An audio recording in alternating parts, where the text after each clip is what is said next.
Magandang araw mga kapatid, mga kababayan.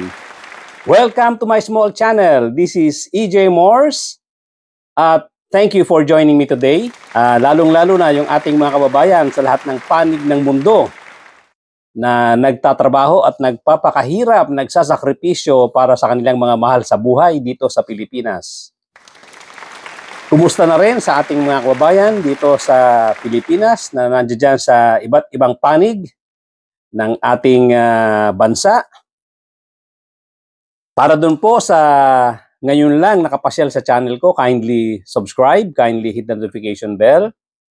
Pati na rin po yung like button at paki-share na rin po itong ating episode for today para naman po maraming makarinig, makaalam ng ating mga pinag-uusapang issue dito sa aking munting channel.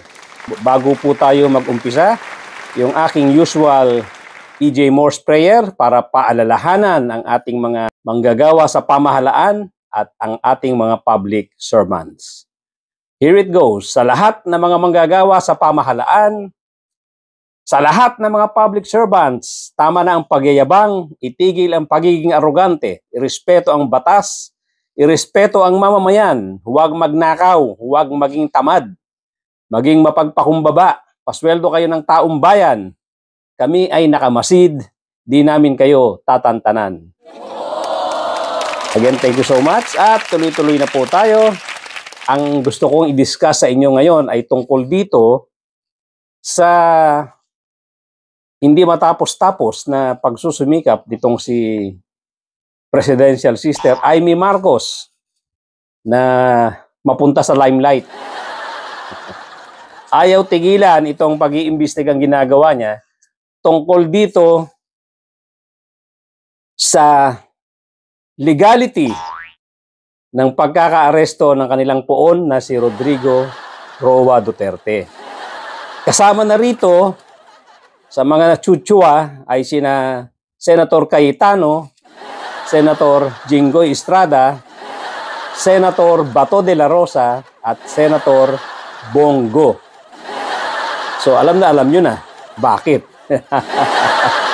Sila naman po talaga yung mga identified na mga followers, itong mga tagahanga, itong mga walang mga patumanggang tagapagtanggol ng mga Dutertes. Kasama na dyan si Sara Duterte na kanilang ipinagtatanggol at pinoprotektahan. Yan ang hindi natin maintindihan. Hindi ba sila naniniwala na itong mga ito ay may mga ginawang pagkakamali sa bayan? Talaga po bang ang mga senador natin ngayon ay hindi na para sa katotohanan at hindi na para protektahan ang ating mga mamamayang Pilipino?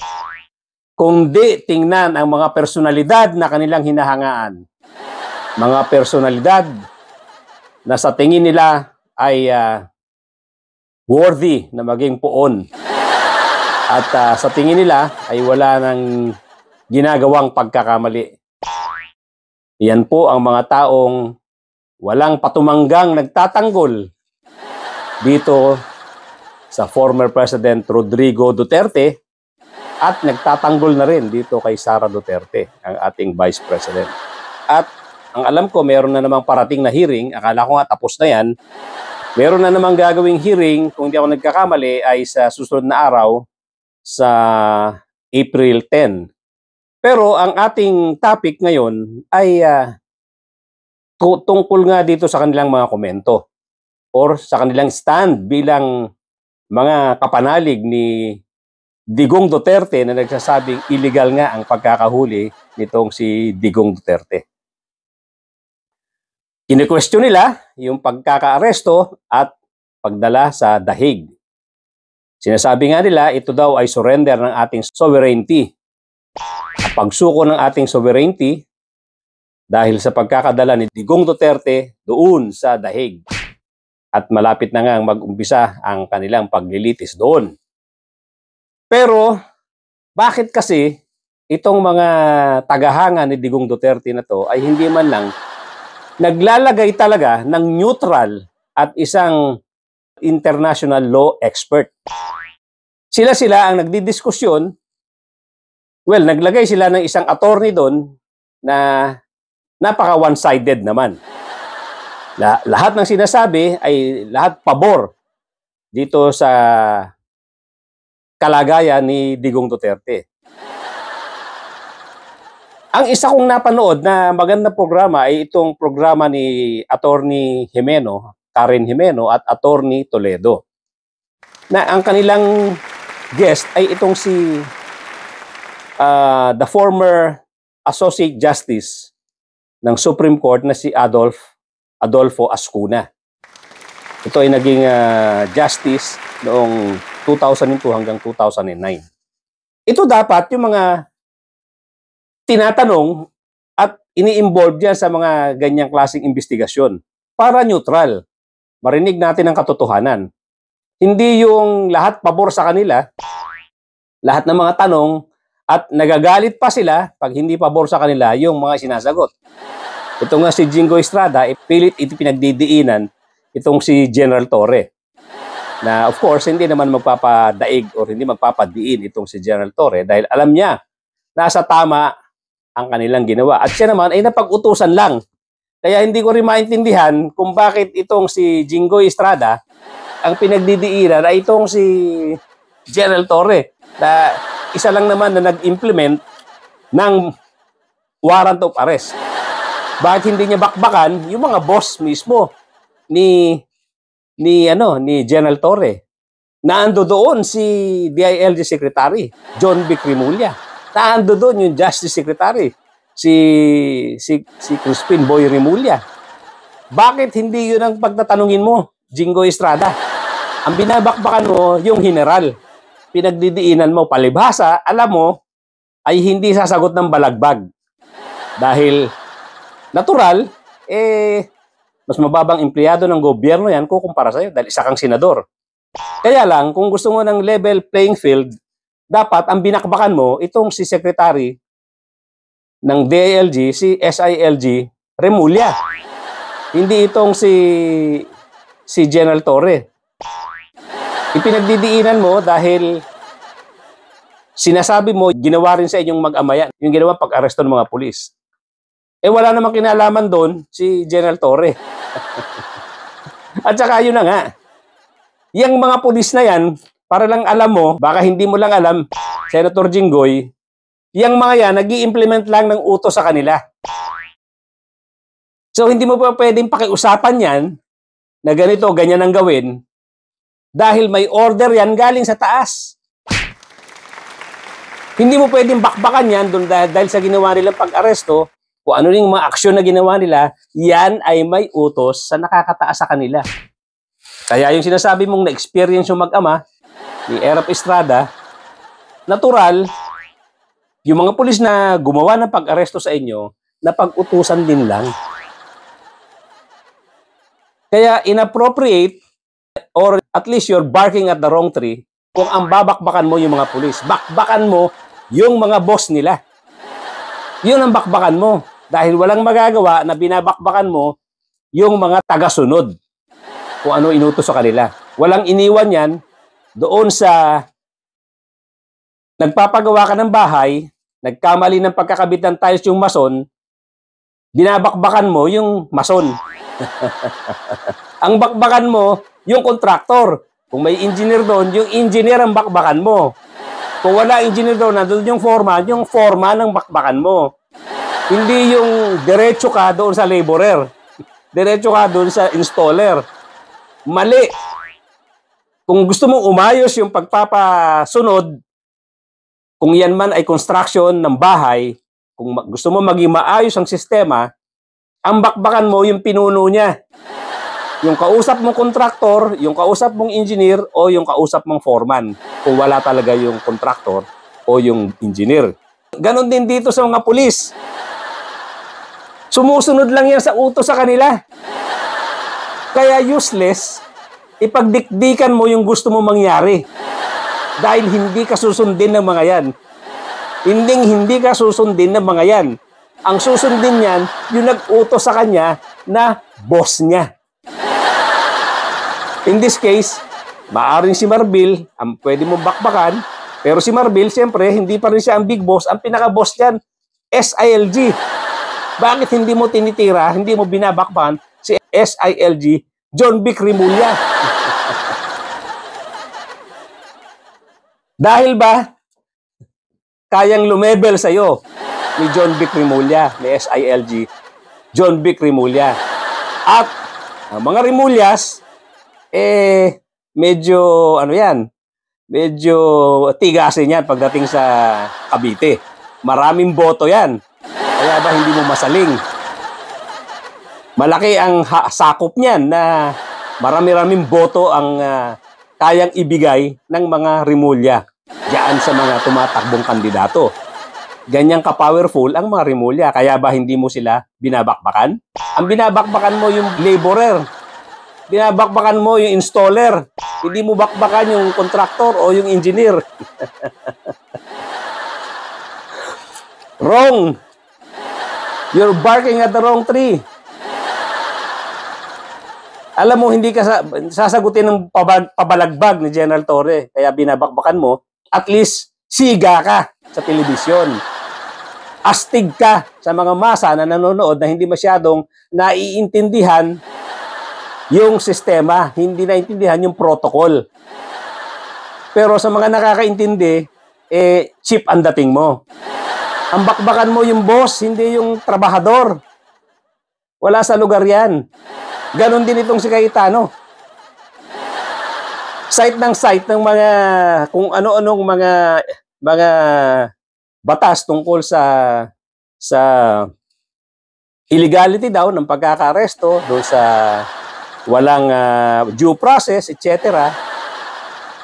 Sinunod lang ni General Torre yung utos sa kanya na pag-aresto. Kaya nga, dapat ang kini-question nyo, yung gobyerno na nag-utos, yung higher ups diyan sa gobyerno na nag-utos ng pag-aresto. Ang utos, ang instruction kay General Torre, hulihin yan, dalhin sa eroplano, ilipad sa dahig. Yun ang utos sa kanya at yun ang gagawin ng isang mahusay na sundalo, mahusay na tagasunod, mahusay na pulis, mahusay na trabahador. Hindi niyo pwedeng bakbakan ng bakbakan. Ganon din si Amy. Since hindi niyo kayang sitahin itong magkapatid na si Boying Rimulya, Secretary Rimulya at Secretary ng DILG si John Vic Rimulya, ang binabakbakan nyo si General Torre. Para nga naman, sikat kayo sa audience na hindi nakakaintindi masyado. Exposure din para sa inyo yan. Gusto niya na exposure. Kasi pag ang tinanong nyo si SILG, pag tinanong nyo si DOJ Secretary, supal-pal ang inaabot nyo. Sinasagot kayo ng diretso, sinasagot kayo ng matuwid, sinasagot kayo ng tama. Kaya gusto nyo ipitin yung nandoon sa baba na hindi kayang sumagot ng pabalagbag. Doon kayo sa ka-level nyo. Senator Amy, Senator Cayetano, Senator Bato, huwag niyong pag-initan yung pulis. Dahil yan, uulitin ko, tagasunod lang yan sa utos. Kabado kayo, ayaw niyong banggain yung magkapatid na Secretary Rimulya, yung magkapatid na SILG at Secretary ng DOJ. Ayaw niyong banggain hanggat maaari, naintindihan ko yan. Cavite ang hawak niyan. May teritoryo yan. Kaya, ang binabakbakan nyo, yung taga-sunod lang, si General Torre. Gusto nyo lang na exposure sa TV, gusto nyo lang na parang ang galing-galing nyo magsalita. Dahil alam nyo, hindi naman talaga kayo babastusin ng sagot si General Torre. Sasagot ng tama yan. Pero, kung iipitin nyo yan, hindi makikipag-ipitan sa inyo yan. Siyempre, trabahador lang yan eh. Again, sabi ko nga, subukan yung makipagdikdikan doon sa pinuno. Doon sa bossing. Doon sa medyo ka-level nyo, hindi dyan sa baba. Anyway, itong issue na to, yun nga programa nila Karen Jimeno, Attorney Karen Jimeno at Attorney Toledo, ay napakaganda. Kasi ang ginawa nilang guest ay talagang isang profesor at isang associate justice na retired, nakapag-graduate studies ito sa international law and jurisprudence sa Salzburg University in Austria in 1982. Naging member din siya ng 1971 Constitutional Convention at naging member din siya ng 1986 Constitutional Commission. Naging rin siya, isa rin siya sa mga na-elect bilang commissioners by the International Commission of Jurists, a non-governmental organization defending human rights and rule of law worldwide since 1952. Question: can ICC still issue a warrant of arrest? Kahit na nakapag-pull out na tayo bilang miyembro dyan sa ICC? Balikan ko lang na tayo ay naging member ng ICC noong November 1, 2011. Nagpadala tayo ng withdrawal noong March 17, 2018 noong panahon ni Digong Duterte at naging effective yan after a year, noong March 17, 2019. Ngayon, kaya nga sinasabi natin, dapat itong sila Amy Marcos, kumukuha sila ng neutral but knowledgeable na legal luminary katulad nitong si former Associate Justice Ascuna. Ang kinukuha nyo, hindi ganun ka-authority. Ang gusto niya lang kasi, exposure sa television. Baka sakaling umangat-angat ka sa survey. Yun siguro ang iniisip mo. Ang nangyayari, lalo mong inilulubog ang sarili mo. Lalo na to si Bato de la Rosa. Meron pa kayong pa-attempt or meron pa kayong mga pagte-threaten na isusubpina nyo. Kung makikipagmatigasan yan, sino aresto dyan sa mga yan? Pag dumating, kung hindi umaten dahil sa pinadala mong subpina, ang susunod dyan, warrant of arrest na. Ang tanong ko sa'yo, Senator Bato, sino mag-i-implement pag aresto niyan? Katawa-tawa lang ang itsura mo niyan. Sino mag-aresto kay General Torre? Kung sakaling yan ay umabot sa arrest warrant. Anyway, ang question nga, can the ICC still issue a warrant of arrest despite the withdrawal?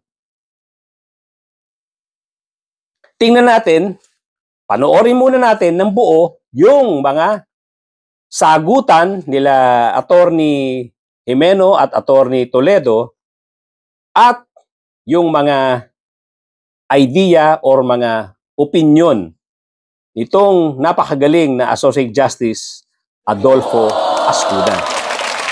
So we'll start first with the warrant of arrest issued by the ICC. Yes.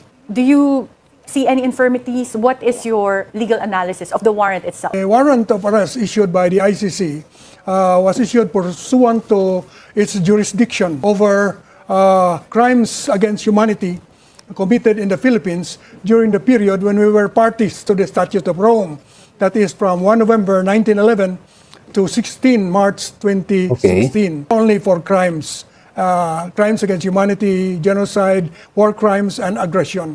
In the case of former President Duterte, it is crimes against humanity. Considering na nag-withdraw na tayo, makaka-issue pa ba ng warrant of arrest ang ICC?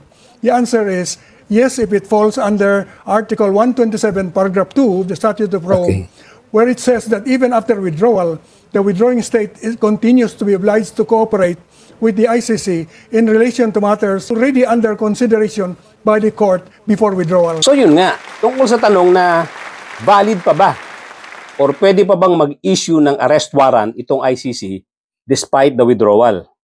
Sabi nga niya, yes, if it falls under Article 127, Paragraph 2 of the Statute of Rome. It says, even after withdrawal, the state continues to be obliged to cooperate in relation to matters already under consideration by the court before withdrawal. Ang ibig sabihin nito, once na na-start na ang pagkilos, ang pag-process ng ICC diyan sa crime na nakumit within the time period na kung saan member pa ang isang bansa at before withdrawal ay naumpisahan na yung tinatawag na examination or preliminary examination or preliminary investigation, nakukonsider na yan na isang ang tawag dyan is a matter under consideration by the court. So ano ba yung matter under consideration of the court? Ito nga yung ginawang preliminary examination noong mga prosecutor. Kasi nangyari yung examination na yan bago pa natapos yung or bago pa nakapag-withdraw ang Pilipinas sa ICC. Ngayon, ang prosecutor ba part and parcel ng ICC? Kasi meron ding question na makukonsider ba na ang ginawa ng prosecutor ay kasama na doon sa matter under consideration by the court? Ang sagot dito ni Attorney Escuna ay yes. Dahil ang ICC pala ay merong 4 na principal organs. Number 1, yung presidency. Number 2, yung judicial divisions. Number 3, yung registry. At pang-4, yung prosecutors. Ibig sabihin, ang prosecutor ay part and parcel of the court. So kung ano man ang ginawa ng prosecutor na pag-iimbestiga or preliminary examination, ano na siya? Pasok na doon sa sinasabing matter under consideration by the court. In other words, the prosecutor is part and parcel of the court. So whatever is under consideration by the prosecutor is under consideration by the court. It falls under our residual obligation. Therefore, ICC has jurisdiction. As an institution. Yes, as an institution. Okay. Tungkol naman doon sa pagkaka-aresto, yung pagsaserve ng arrest warrant. Alam natin na ang ICC, wala naman silang pulis at saka mga enforcers, no? Sila ay nagre-rely lang sa Interpol. At tayo ay parte ng Interpol. Iyan din ay meron tayong pinirmahan treaty. So, bukod yung treaty dati na pinirmahan tungkol sa Statute of Rome o yung ICC Statute of Rome, meron din tayong pinirmahan na treaty with the Interpol. Kaya meron din tayong obligasyon sa Interpol. Ngayon, ang tanong, yung bang execution of warrant of arrest valid or legal? Sabi ni Justice Escuna, yes, under our residual obligation under the Rome Statute and under our treaty with the Interpol. Dalawa siya. Meron pa tayong residual obligation sa ICC. Meron pa tayo, ibig sabihin, no, may natitira pa tayo obligasyon dahil pasok pa nga tayo doon sa time period na miyembro pa tayo nung nangyari ang krimen. It is not surrender of sovereignty na gaya ng sinasabi ni Amy Marcos na probinsya na raw tayo, probinsya na ba daw tayo ng dahig. Sinasabi nga ni Justice Escuna, wala tayong sinurrender ditong sovereignty. Sinusunod lang natin yung treaty. Going now to the way that the ICC warrant of arrest was enforced in the Philippines, what is your analysis on that, Justice Adolf? Okay, there is a peculiar procedure for enforcing warrants of arrest because the ICC does not have police agents. It relies on the state parties to execute its warrants of arrest. And it does this through the Interpol, organization of police agencies around the world, to which we are also a party by another treaty that's created the Interpol. And it sends what they call the red notices or red flags, sealed communications to Interpol agencies, which may contain its warrant of arrest. This is what happened here. Its warrant of arrest was served through the Interpol, Philippine police agencies, who decided to execute it in accordance with what they felt our obligations under the treaty. The execution of the arrest warrant is based on a combination of legal factors One is the Interpol agreement. The other is the Statute of Rome, the continuing obligation under 127 to cooperate. So the execution of the warrant of arrest, in your view, was definitely valid. Yes, on that basis, it is, in my view, valid. It is not a surrender of sovereignty to follow treaty obligation. Let us assume, for the sake of argument, that it was not a valid arrest, that it was not even a valid warrant. But now that he is already within the jurisdiction of the ICC, will that make the ICC judges say, look, the way he was arrested and the way the warrant was issued are questionable. So therefore, I think we cannot touch or rule on this case. We do have that doctrine, fruit of the Yes. poisonous tree, Yes. meaning if you execute a warrant that was obtained illegally, or if the warrant has Yes. any infirmities, or even the way you execute it, if you Yes. violate constitutional rights, then it does affect the ability of the court to try and accuse. This is the doctrine in domestic courts, but in international courts, they follow the doctrine that's called male captus bene detentus. Ang ibig sabihin yan, illegal arrest but legal detention. The international court is charged with trying the most serious offenses in international law. Therefore, it will balance irregularities in the arrest of a person brought to its jurisdiction with the need to impose or to prosecute violations of most serious offenses. They will disregard irregularities in the arrest as long as the person is within their jurisdiction. They can try and prosecute the person. Nangyari yan kay Adolf Eichmann. Yeah, when he remember, was abducted and drugged. He was abducted by the Mossad. If I recall correctly, it was in Latin America, and was brought in to Israel to face trial. In Israel, in the Nuremberg trials, for example, as well. And at that time, the court said, "No, we don't care how you brought him here. The fact that he's here already, and he has to face the consequences of what he has done, crimes against humanity, Yes. and all that. So therefore, the trial continued." I-assume natin na illegal nga yung pagkaka-aresto. At sinabi pa nga ni Karen Jimeno, ni Attorney Karen Jimeno, doon sa ating local court, meron tayong tinatawag na fruit of a poisonous tree, where the case cannot prosper in the court if the warrant was illegal or the execution of the arrest warrant was illegal. So kung dito sa ating local court, ganun nga.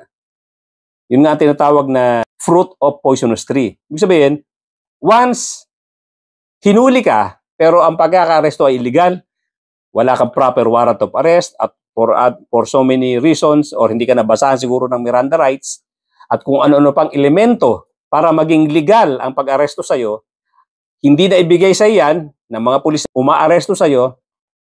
Ang tanong, sabi nga ang tanong nila kay Justice Ascuna, pwede bang i-dismiss yan ng ICC Court? Ang sagot niya, iba sa international law. Iba ang kanilang doktrina na sinusunod. Meron silang tinatawag na, in Latin, male captus bene detentus. Ang ibig sabihin, wrongly captured, properly detained. Ibig sabihin, ang international court pala, mas binibigyan ng bigat, mas binibigyan ng weight yung mas or more serious crime rather than give consideration to a lighter offense, which is the illegal arrest. Ibig sabihin, napakagaang ng illegal arrest kung ikukumpara mo doon sa krimen, doon sa dahilan kung bakit mo inaaresto yung tao. Ganyan daw po sa international law. So nakikinig ba kayo? Senator Bato, Senator Amy Marcos, Senator Cayetano. Kaya nga sinasabi ko, dapat kung maghihiring kayo, kumuha kayo ng isang katulad ni Justice Ascuna bilang isang resource person. Hindi yung one-sided lang kayo. At babakbakan nyo lang yung tao na gusto nyo makbakan para lang merong maganda kayong airtime at may maganda kayong exposure sa television.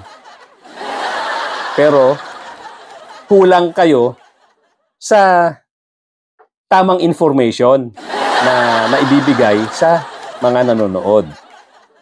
So anyway, yan lang muna po ang ating vlog for today. At sana maliwanagan itong mga uma-attend dyan sa hearing, mga nakikinig sa hearing, mga nanonood, Ganon din yung mga senador na pinagdidiinan yung illegality ng pagkaka-aresto ni Digong Duterte na sinasabi naman talaga ni Justice Ascuna na maaari nga daw may illegal dyan sa pagkakahuli, pero ang International Court ay hindi tumitingin doon sa illegality or illegality ng pagkakaresto, but mas tinitignan niya kung yung malaking krimen na ginawa, at ang importante sa kanila, madala sa kanila yung tao na gumawa ng krimen, yung suspect, at malitis yan diyan sa ICC Court. Hindi nila titignan kung paano mong inaresto. So yan po ang ating vlog for today. Thank you so much for joining me today. At doon po sa mga bago lang dito sa aking channel, kindly subscribe, kindly hit the notification bell, pati na rin yung like button, at paki-share na rin po nang sa ganun lumaki ang ating community, dumami ang ating taga-panood at taga-pakinig. Thank you so much, at once again, yung ating EJ Morse prayer para paadalahanan natin. Huwag natin pagsawaang paadalahanan ng ating mga public servants dahil marami ang sumasablay dito. Anyway, sa lahat ng mga manggagawa sa pamahalaan, sa lahat ng mga public servants, tama na ang pagyayabang, itigil ang pagiging arogante, irespeto ang batas, irespeto ang mamamayan, huwag magnakaw, huwag maging tamad, maging mapagpakumbaba, pasweldo kayo ng taong bayan, kami ay nakamasid, di namin kayo tatantanan. Alright, thank you so much, mga kapatid, mga kabayan, at magkita-kita po tayo ulit